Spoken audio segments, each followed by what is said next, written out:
Okay.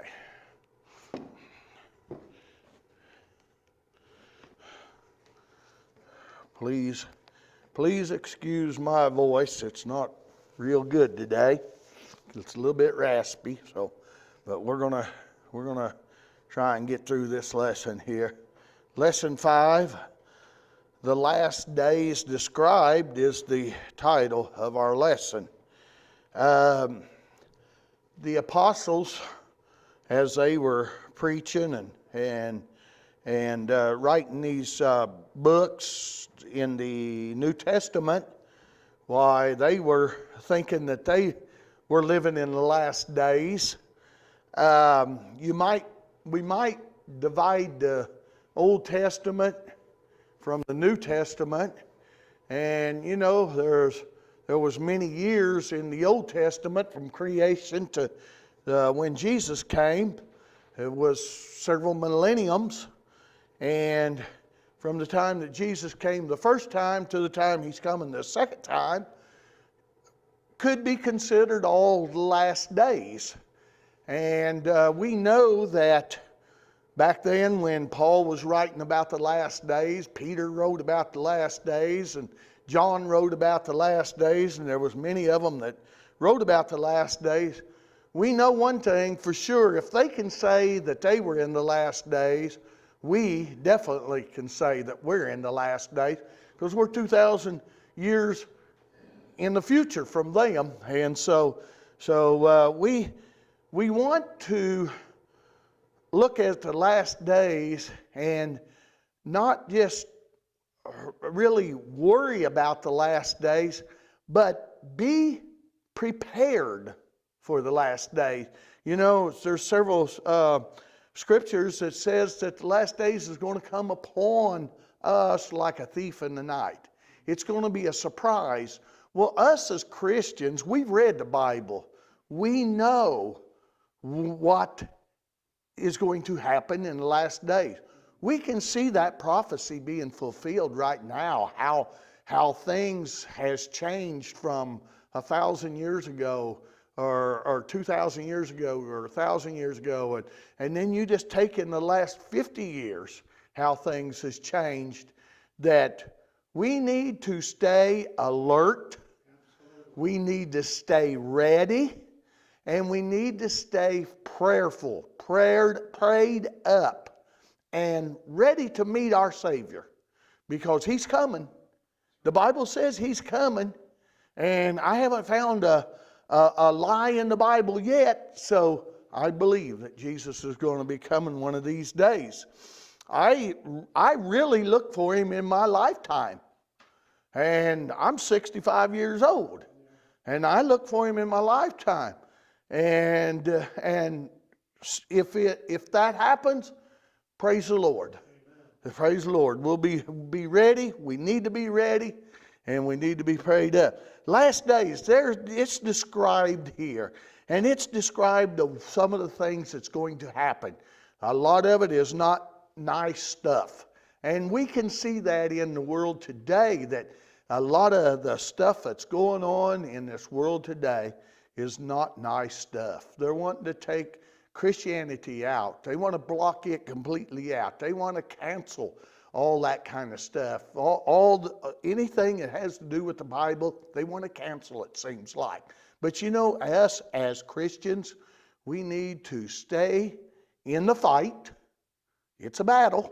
It's a battle. We need to stay in the fight, stay in the battle, use the equipment that Jesus or that God has provided us with. What are you talking about, equipment? Well, we got the sword of the Spirit. We got the shield. We got the dress that needs to be put on. First, it all starts with salvation, the preparation of salvation, the being saved, and because a sinner cannot put that garment on, cannot put that armor on, but only Christians can put that on, and that's what we need to do. Use what God has provided us with and march forth and march forward into the battle. Okay, we're going to describe what the last days are going to be like here. Paul told Timothy here in our memory verse, having a form of godliness but denying the power thereof, from such turn away. I'm not going to say a whole lot on that because there's a lot to be said on that verse. We're going to run into it here in a little bit later on, and I'll probably speak a little more on that there. Our junior emphasis, you have an adult emphasis there. I'm going to read a junior emphasis. Saints, the devil never rests. And what is the job of the devil? The job of the devil is to trip us up, is to make us turn our back on Jesus. What did he do in the Garden of Eden?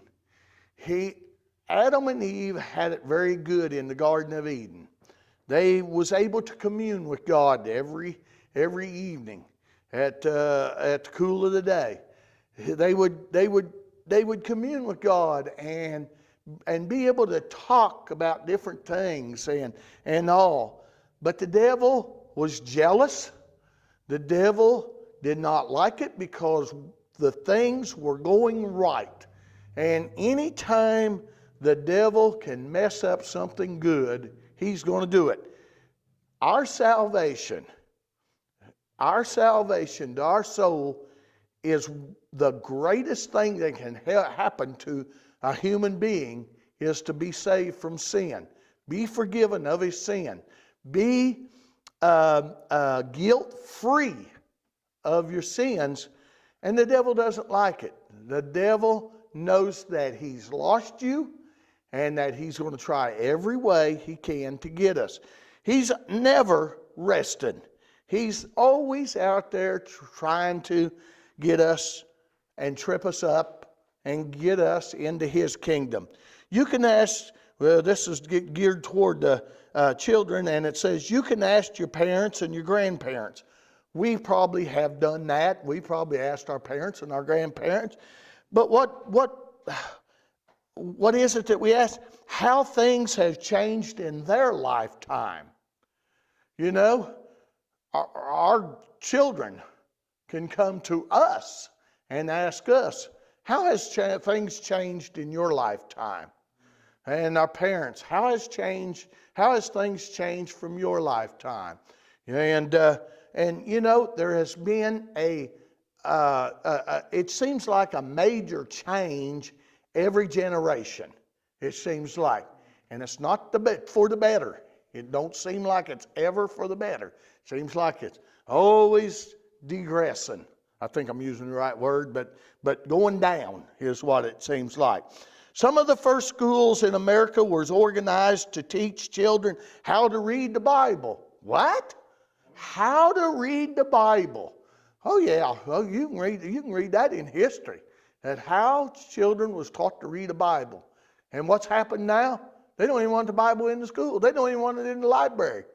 Even if it's in the library, I mean, even if it was in the library, they wouldn't want you to read it. But they take it completely out of the library, and you know, don't want the Bible. Now, how is that pleasing God? It isn't. It's pleasing the devil. And that's that was the first sentence of the emphasis. The devil never rests. And he's there fighting against the things of God. All right, another thing. And most of us here, we're old enough we can remember this. Up until the early 1960s, most children were able to pray and read their Bible in American schools. And I can remember that. I started the school about 1960. Started first grade I think it was 1960 when I started. And I can remember before we went to eat our lunch, we bowed our head and had prayer. The whole class did. You know. What's happened now? You can't do it now. They tell you can't do it now. And different things like that. Read the Bible. You know, they don't even have the Bible in the schools anymore. Yes? Have they ruled out everywhere or just some place? Pretty much all of America has said that. But, you know, as we get ready to eat lunch or whatever, who says we can't bow our head and pray quietly in that manner? If you're led to pray out loud, why not? Because there's places in the Bible where it says that we need to follow the rules, the laws of the land, as long as they don't contradict the laws of our Heavenly Father.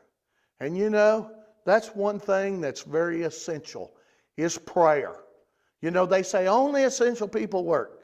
Everybody else needs to stay at home, one thing and another. Prayer is essential. We can pray at home. If we're a employee that is not essential and we're at home, we can pray at home. If we're an essential person, well, prayer is essential, so we need to be praying wherever we are. That's right. That's very, very important.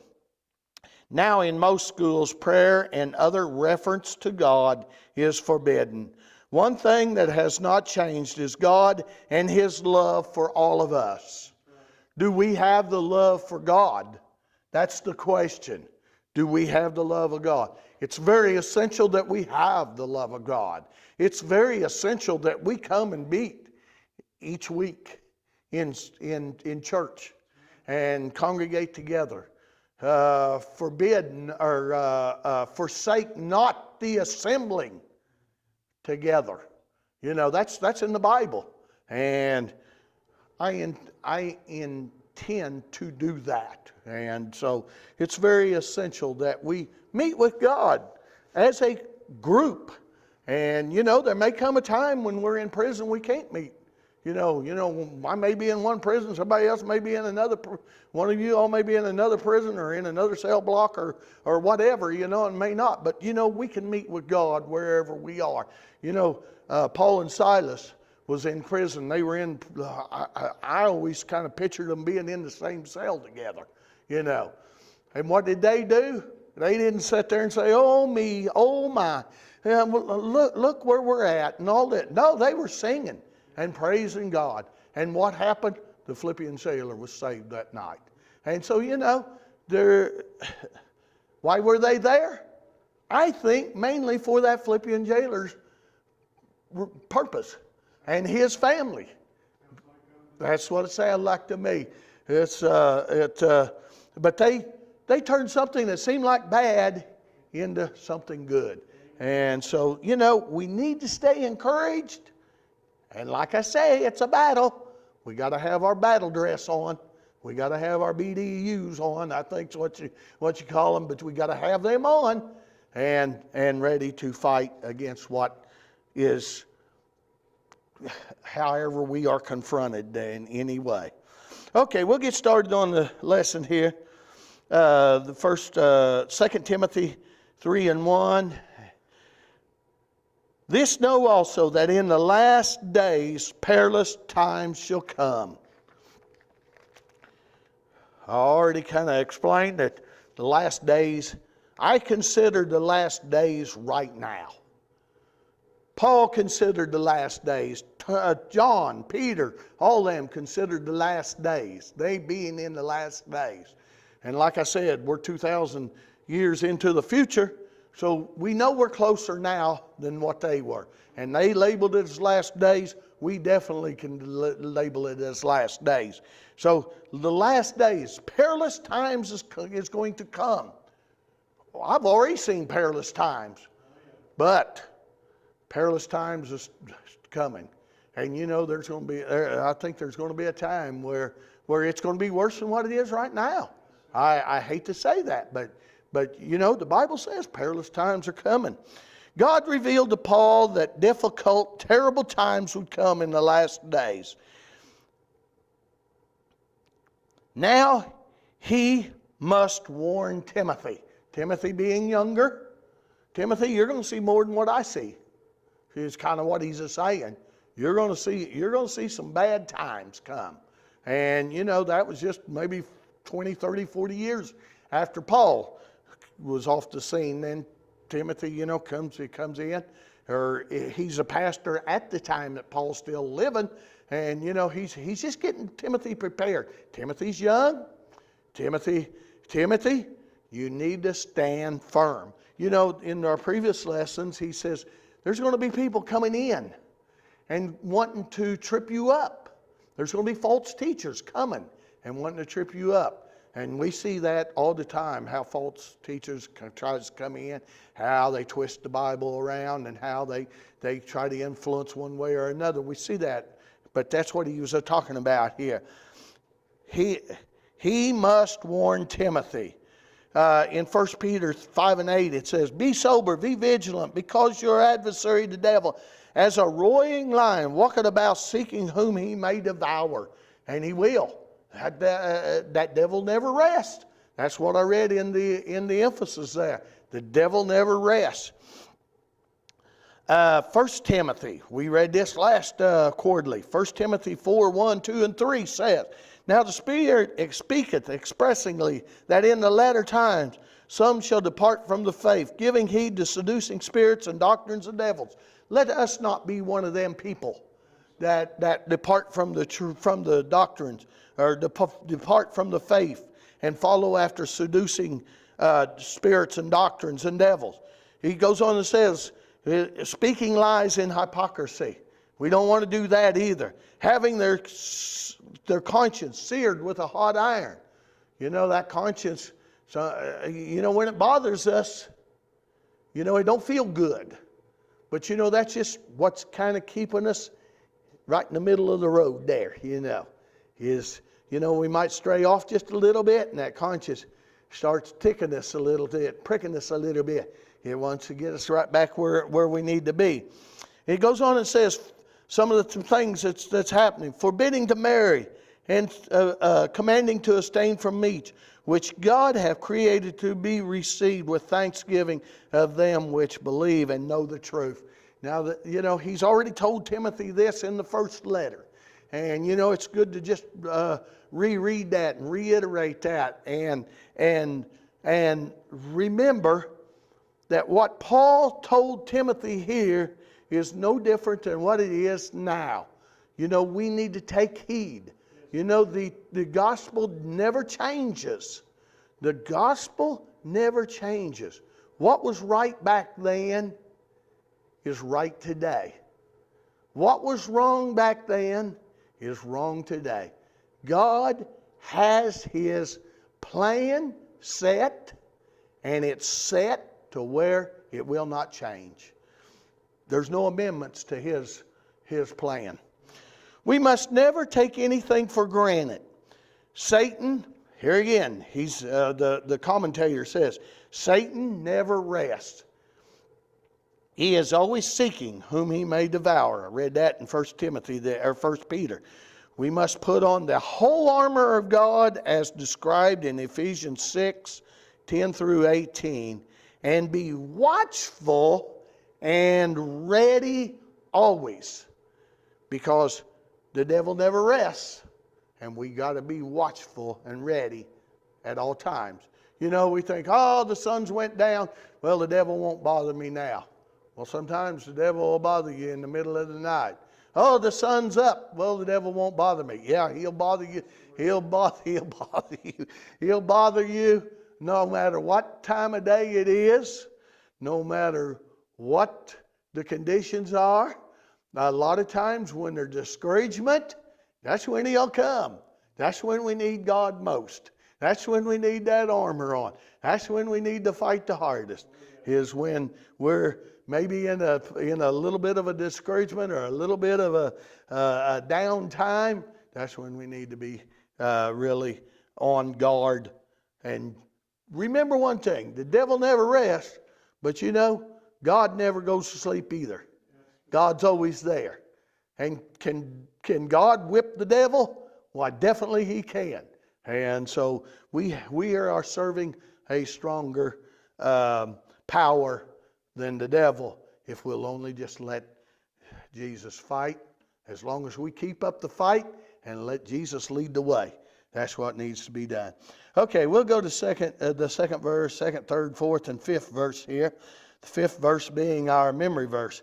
For men shall be, now listen to this, at what Paul is telling Timothy here in these few verses here. He names a lot of things. Think about them and think about the ones that we do not see in our time and age now. I think every one of them that I'm going to mention here, we see it sometime or another, and even more of them. But think about it.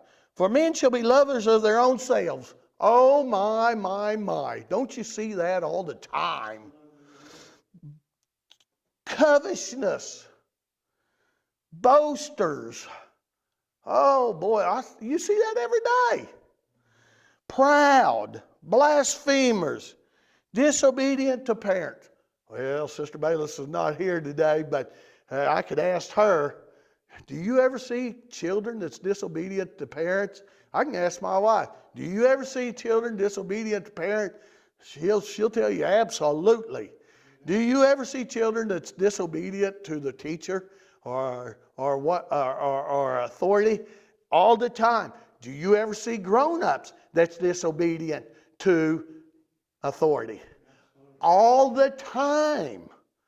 Okay, all of us is familiar with this. Unthankful. Oh my, you see that all the time. Unholy. Without natural affection. Truce breakers. Oh my. I mean, look at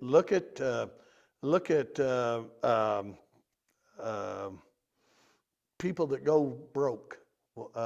Bankruptcy. Look at bankruptcy. I'll be sure to pay this back. I understand there's things that can come up that's unforeseen, and you may have to take bankruptcy. But there's a lot of people that goes in it knowing that they're just going to do it, you know. Isn't that a truce breaker? I'd consider them that. False accusers. Jesus saw that before Paul. Jesus saw that. False accuser. They come and falsely accused him. Incontinent. That's one of our words there. And it means, unrestrained, uncontrolled. Don't you see a lot of out of control people? All the time. I think that's what that word means there. In that. Fierce. Boy, despisers of those that are good. You know, people won't like us because we're trying to hold up the banner. We're trying to hold up what's right. We're trying to hold our morals. And you know, if you're right with God, our compass is set toward the righteous morals. And you know, people will want you to break your morals. And it's the devil working through them people is what it is. It all stems back to that old devil, you know. But yeah, despisers of those that are good. Traitors. Well, you see that too. Heady. High-minded. Lovers. Oh, here's a good one. Lovers of pleasures more than lovers of God. What can I get out of life? Well, it might cost you God. Well, what can I get out of life is what a lot of people say it. You know. Well, it might separate you from God. Well, it just seems like they don't care just as long as they can have the pleasures of this world. You know, Moses was enticed with the pleasures of this world against the things that God wanted him to do. And what did Moses choose? Well, we can go into Hebrews, I think it's Hebrews 11. By faith, Moses gave up the pleasures of this world to serve God. And you know, life here on earth would have probably been a little easier for Moses, but Moses didn't have his eyes on life in this world, but he had his eyes on life in another world, and that's in the world to come. And then it goes on, it kind of mentions this list here, and then it goes on and says, having a form of godliness. A lot of people will have all these things or a lot of these things or maybe even just one of these things and having a form of godliness. But I'm a good person. I may be a boaster, but I'm a good person. I may be unthankful, but I'm a good person. And that's what it's talking about here. But denying the power thereof, I am a good person. The only reason that we are good people is because of Jesus. That's the only reason. Before we were saved, we were rotten. Let me back it up. I was rotten, spoiled rotten, nasty, hateful. I mean, that's what I produced as an unsaved person, you know. And you know, when God got a hold of me, He cleaned me up. He's the one that's responsible for who I am now. He's the one that cleaned me up. I couldn't do it on my own. There's no way I could do it on my own. But God cleaned me up and set me on the right way. Having a form of godliness, but denying the power thereof. And he goes on and says, from such turn away. This is not a complete list, for the devil is constantly seeking new ways to deceive the people of God. He wants to fill our minds with the doctrines of devils and to destroy the effectiveness of our God-given conscience. And that is so true. He wants to sear your conscience to where you can do ornery and bad things and not be pricked because of it. He wants to do that. But, you know, we have to keep our conscience keen to the things of God. Keep them keen. Keep them in tune to what God wants us to be. First, let us look at these verses as they appear in the complementary English version. This is a different version than what I just read out of, because that was the King James.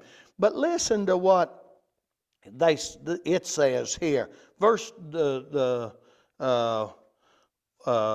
first verse there. You can be certain that in the last days there shall be some very hard times. That was the very first verse that we read in the lesson there. And then the second verse, which was, for men will be lovers of their own selves, and so on. People will love only themselves and money. And that is so true. You know, you could go up and down the streets here and ask 10 people, how would you like to win the lottery?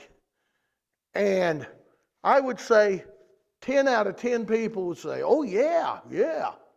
You know, yeah, I want to win the lottery. Well, how many of those 10 people, if you'd ask them then, how would you like to be saved? How would you like to give your heart to Jesus and be on your way to heaven? I don't know how many would answer that, you know. Yeah, they probably would like to, but they don't want to give up their old sinful life that they're living. They enjoy sin too much. And, you know, if only they could understand what real happiness, real joy, real rest, real hope, if they could only understand what it would be like. Yes. And peace of mind is brought up also. Yes, peace of mind. That's very important. People will love only themselves and money. They will be proud, stuck up. This is reading from the complementary English version. Stuck up, rude, disobedient to their parents. They will also be ungrateful, godless, without God, is what he's talking about there. Heartless and hateful. Boy, we see that every day. Their words will be cruel, and they will have no self-control or pity. These people will hate everything that is good. I'm still reading from that English version there. They will be sneaky, reckless, and puffed up with pride. Instead of loving God, they will love pleasure. Verse 5 in this one. Even though they will make a show of being religious, their religion won't be real. Don't have anything to do with such people. Now that was the CEV Bible. It's I can't say that word very good. English version Bible is what it is. What's that? Contemporary English version. Okay, contemporary English version. Okay, that's it. Paul knew that the devil would continue to lead people astray. And how did he know that? Do you think Paul had a little bit of persuading by the devil to lead him astray? I think so. You mean as righteous as Paul was? Yes, as righteous as Paul was. The devil tried to get Jesus. And who's more righteous than Jesus? Well, I don't think there's any degrees of righteousness, but we put Jesus way up on a pedestal, which is where he should be. But the devil tried to tempt him and did tempt him and all. So here I am. I know the devil's going to tempt me. We know, every one of us, as long as we're breathing, we know that the devil's going to try and tempt us. And we need to be prepared for that. Paul knew that the devil would continue to lead people astray. And, he catches a lot of them too. Let it not be one of us. That's one thing. One thing that is especially dangerous is to have a form of godliness, but denying the power thereof. This is a type of hypocrisy, and it is. We can really put on a show. The Pharisees and the Sadducees and the scribes and the priests and all them, they put on a big old show. Oh yeah, but especially the Pharisees. I look at them, and I kind of imagine how they would act and how they would walk through a marketplace. I don't want to have anything to do with that person. He's kind of low down on the totem pole. I think I'll steer away from him, and different ones, and look how mighty I am. I got scriptures written on my dress or shirt or breeches or whatever,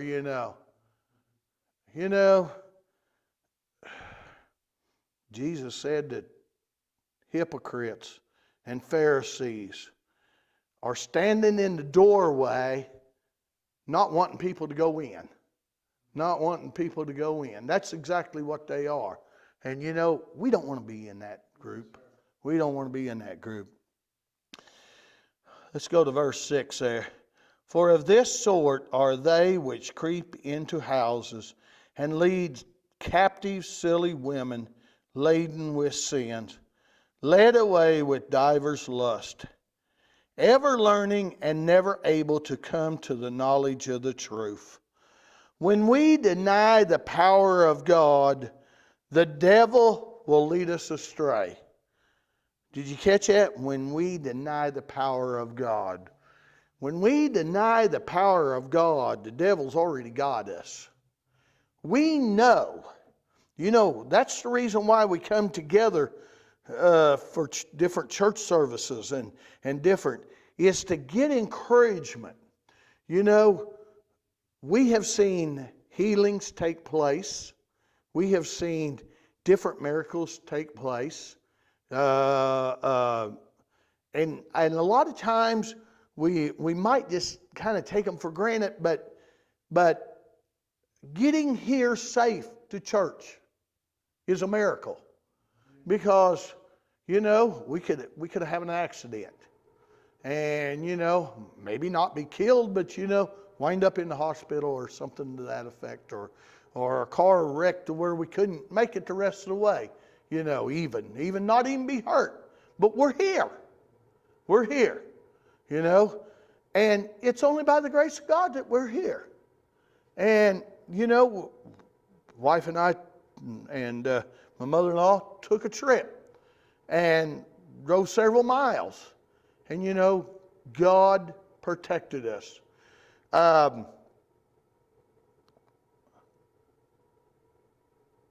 Paula's sister and her husband left before we did, going back home to Missouri. They were going home. We were going on up to celebrate Christmas with my sister. And one thing that kind of stood out on that trip, Wayne and Linda left about an hour before we did. And they were ahead of us by about an hour. And nothing was said about an accident. And they took the same roads we did. And when we got there, there was an accident. And I don't know how bad it was, but it was an accident. And it was sometimes after they had went through, and it happened before we got there. Now, was that the hand of God protecting us?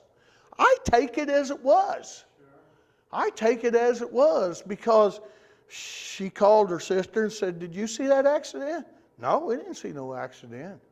"Well, we seen it, If we'd have left a little sooner, if they'd have left a little later, what if both of that would have happened and we'd left together? Them a little later and we a little sooner. We might have been right, both of us might have been right in the middle of that, see? You take things like that, a lot of people says, "Oh, well, it's just happened, No, I don't take it like that. God has His hand on us when we don't even know that He does. And I'm thankful that God took care of us, had His hand over us, and helped us all the way up there and all the way back. We're thankful for it. When we deny the power of God, the devil will lead us astray. He has an entire toolbox full of deceitful tricks. We used to, as children, we used to sing that song, "The Devil's Sly Old Fox." If I could catch him, I'd put him in a box, lock the box, and throw the key away. It would be nice to be able to do that. But that's not going to happen, The devil's still here. It's a nice thought and all. And, it's a nice thing to sing, because I mean to go all the way with Jesus. That's my intentions, is to go all the way with Jesus. Yeah, that old devil, he'll get out of that box, and he's never in the box really, but and here he comes, But keep your eyes focused on Jesus is what's most important. He has an entire toolbox full of deceitful tricks. Do you remember how he deceived Eve into thinking he was her friend? And how he went against what God told her?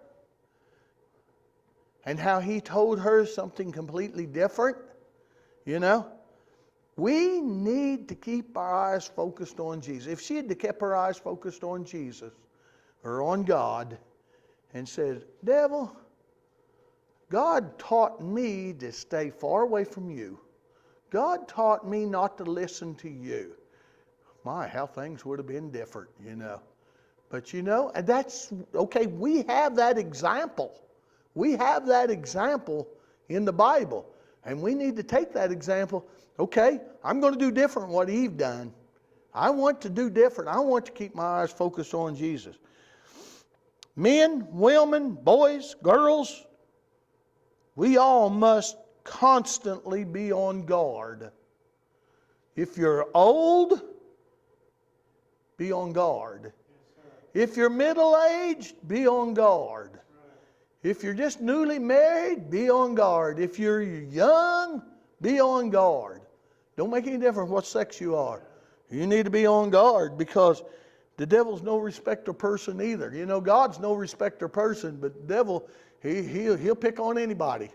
He'll pick on anybody. The devil is not our friend. He's got not capital N, capital O, capital T. He is not our friend. Eve should have took heed to that. He is not our friend. Do not listen to anyone who tries to diminish the power of God.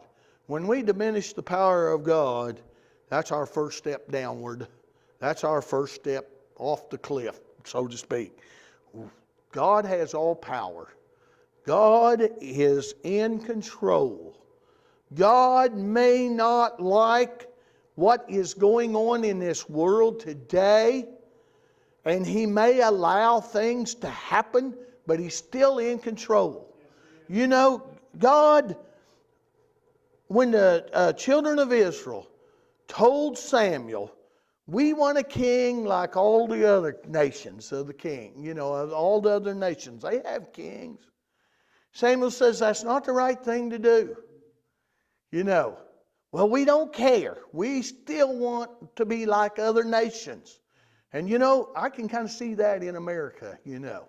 We're kind of at a crossroads right now. And which way are we going to go? You know, we as Christians can continue on the road that we need to be. But you know, other people may go off on different tangents, and it'll affect us.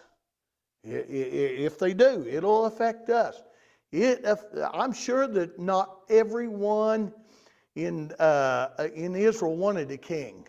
I'm sure there was probably other people that said, no, I don't think this is the right thing to go. But you know, Samuel, what did he go? He goes to God and he says, God, they're failing me.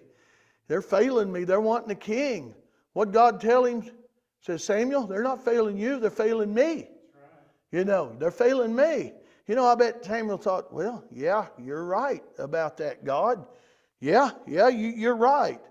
I was taking it more personal than what I should be, because you are right. They're failing you. And what do I do? You know, help me out here. Well, let them have the king then. Was that God's will? Yes, it was God's will. Was that what pleased God? No. God didn't want them to have a king, but He allowed the people to do that. And you know, I think that's kind of the way America is right now, kind of in that same predicament, you know. Well, if you want to go there, if you want to go way off this way, all right. God will allow it. God will allow it. Not that He's pleased with it, but God will allow it. But you know, we as Christians can keep our eyes on Jesus. And yes, things may get tough, but you know, we need to keep our eyes on Jesus. Why? Because this is the last days. This is the last days. Why give up now? You know, I've been saved for between 55 and 60 years. Why give up now? You know, God has been good to me. And now's not the time to give up. Now's the time to get in the battle and fight harder. That's what it's all about. Listen to what God has for us. Recognize His power. Make sure you have the full armor on. Don't miss one piece. What if you're missing the sword of the Spirit? You got to have it. You got to have it. What if you're missing the shield of faith? You got to have it. You got to have every piece. Every piece. Oh yeah, sometimes it might droop a little bit, but get her raised up there. Get her raised up there and ready to fight, because we're in the last days. You know, Jesus could come before Brother Bayless even get in the pulpit this morning. You know, oh my, what if we just gave up just, you know, in the next minute? You know, we don't want to do that. We want to stay in the battle there. Help me out here. 2 Timothy 3 and 8. I've got a couple of names there I need help with. Now as James. Janus and Jambres. Okay, Jambres.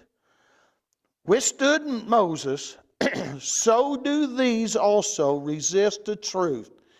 Men of corrupt minds, reprobate concerning the faith, but they shall proceed no further, for their folly shall be manifest unto all men, as theirs also was.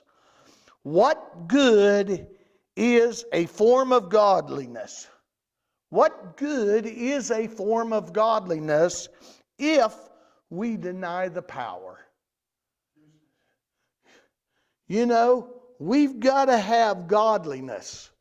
We just can't have a imitation godliness. We just can't have a pretend godliness. That's what the Pharisees did, was more an imitation or a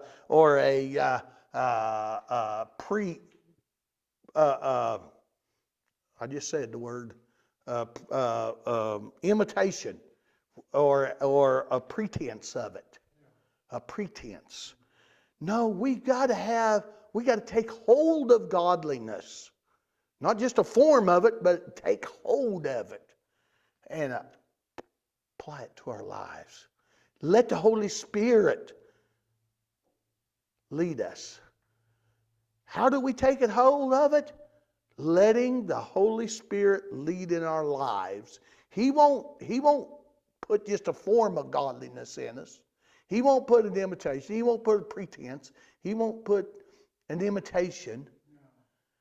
He'll put godliness in us.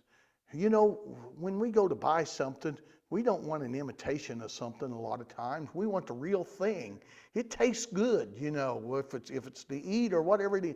It tastes good, the real thing. Well, the Holy Spirit is the real thing, and that's what you want in you. Because that is what helps you in the battle against Satan there. What good is a form of godliness if we deny the power? Paul placed the responsibility on the church leadership. After describing the condition of things to come, he warned of a powerless form of godliness. As an example, he said there would come that sort of people who would creep into the houses and lead captive, silly women laden with sins. They would devise a plan to deceive the weak. And you know, that's what a lot of times happens, is they'll creep in and get the weak ones. You know, that's the way it is out in the wildlife, you know. An animal may want to prey on a certain another group of animals, you know, for their meal. Well, you know, they kind of pick out the weak one, you know. That's the easy ones to catch, you know. And they'll catch that one and eat that. That's exactly what the devil does. Uses people to get the weak ones. You know, we need to encourage them weak ones. We need to encourage, and you know, just newborns. We need to encourage them. We need to help them along. Weaker ones, the ones that maybe don't understand the things. Maybe the discouraged ones. We need to help them too. The ones that has a trial or a temptation, you know, that's the one that the devil's going to attack a lot of times. Not to say that he won't attack the strong ones, but you know, that's the ones we really need to pray for and help to the best of our ability. They would devise a plan to deceive the weak. They would look for any who were easily influenced and easily led us away with divers lust. And that's another thing, that we need to be strong for God so that we are harder to get, and keep our eyes on Jesus, because He's able to keep us from these things. In the next chapter, Paul explains the time will come when they will not endure sound doctrine, but after their own lust shall they heap to themselves teachers having itching ears. That's found in 2 Timothy 4 and 3. And I'm sure we're going to probably study that in a future lesson. They would go through the form ever learning. Jesus cautioned us to beware of the scribes which devour widows' houses, and for a pretense make long prayers. These shall receive greater damnation. That's found in Mark 12 and 40. Paul in verse 9 which we read there, the last verse of our lesson there, Paul in verse 9 predicts a similar fate to these. Sooner or later, we meet our judgment. Sooner or later, we are going to meet the judgment. It's definite we are going to meet it. How soon we meet it is anybody's guess. You know, with this pandemic going on, I'm sure that there's a lot of people that met the judgment sooner than what they thought they were going to. There's been young people that has died. There's been probably more old people that have died, but even the older people probably thought, well, I've got another 4, 5, 6 years or 10 years or whatever, and they caught the virus and it got them. You know, that's the reason why we need to keep our eyes on Jesus. Keep our eyes at all times. Up there in Missouri, Delbert, my brother-in-law, said that there was a boy that passed away from the pandemic, and he's probably 5 to 7 years younger than me. You know, in good health. He's not even carrying as much weight as I am, you know, and in good health. And the virus got him. You know, it was time for him to go. God said, this is it. This is it, you know. And we need to be ready whenever that time comes. We don't know. I don't know whether I'll walk out of the church alive, you know, whether I'll go out alive today. You know, we need to live in that respect. I know Brother Bayless brought a message on the 10 foolish virgins, you know. Not to go to sleep, not to clutter our mind with other things, but to be ready when Jesus comes. When that call goes out, to be ready. You know, the 5 wise virgins, they were ready, and they got to go out with the Lord. The 5 foolish was not ready. You know, for whatever reasons, you know, they all slept. I know Brother Buzz brought it. They all slept, you know. But, you know, I'm sure them 5 wise was walking on pretty thin ice, you know. But you know, God's our judge. God's going to be the one to judge us. I'm not going to judge y'all. Brother Bayless is not going to judge y'all. We're not going to judge Brother Bayless, you know, because that's not our position. Jesus is going to be our judge. And how our relationship with Jesus depends on where we're going to spend eternity. And I want it to be in heaven. And I want it for you to be in heaven also. So our next lesson next week will be prepared in season and out of season. And so we'll see what God has for us there. God bless you.